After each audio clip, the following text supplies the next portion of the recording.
You're watching Prime News at 7. Your news now.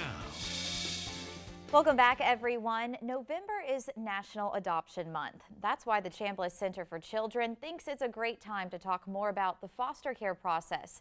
They're hosting a foster care info night next week, and Leslie Berryhill is here to tell us a little bit more about the event. Now, even though it's Adoption Month, there's still children needed loving homes year round.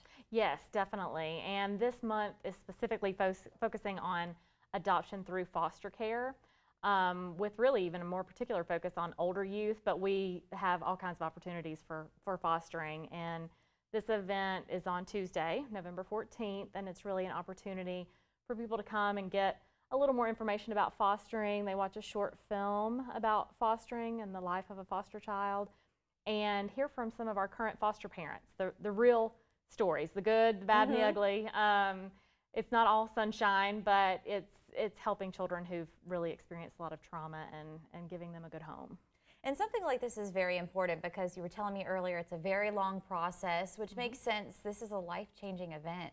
It is, definitely. And so this event that we're hosting on Tuesday is really to get some more information. You're not leaving the event with a child. There's no obligation when you leave the event. It's for people that may have had it on their heart and just want to explore it a little bit more, whether right now is the right time or later. There are classes, it's called PATH, Parents as Tender Healers. Those are about 8 weeks long, 3 to 4 hour sessions. We aren't actually going to start those training classes until after the first of the year, because we know that after this night on Tuesday, it really starts getting crazy for the holidays, and we don't want people to have to miss classes. So it's kind of an opening session on Tuesday, kind of get the feel for it, see if it's something for you, and then if you decide to move forward, the real training classes would begin in January. The last time you mentioned that you had one of these info nights. Several of the people who came out actually are still going through the process of fostering a child. Yes, we had a really good attendance at this event in June. Is why we decided to go ahead and host another one in November. And we had, I think, 3 couples and 3 single people who have gone through the path and are on their way to completion, and hopefully we'll be getting children soon. That's wonderful. And what are some of their greatest experiences with adopting these kids, people who decided to go through the process and foster? Oh, I mean, we have so many stories, so many varied stories. We have several foster parents who foster, then adopt, and then will continue to foster more children, because it really is something that they are led to do. We've had children with real disabilities that have been adopted through foster care. So it takes special people who are willing to work with these children, because the common thread amongst all these children is they've experienced trauma, some more severe than others, but even being removed from their homes in the first place. And they have been removed from their homes by the state because of abuse or neglect. It's how these children end up in state care.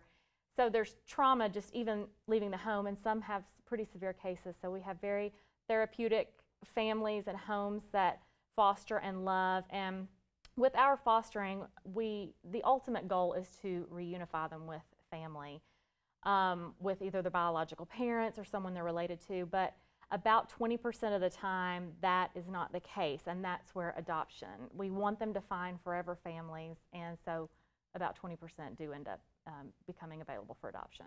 The main thing, of course, is having them in a safe, loving home. Yes. Patience and flexibility, I think, are some of the things that we like to see in our foster parents, but loving, safe, nurturing homes is what we need. And we've got about 1,000 children in this community in foster care right now, or in state custody right now, so it's a huge need. Yeah, definitely. And again, if anyone's interested in finding out more information about fostering a child, the event is this coming Tuesday, you said from 6 to 7:30 at Chambliss Center for Children. Correct. All right, thanks so much again for coming on. Thank you. Here's Patrick with another check on your weather.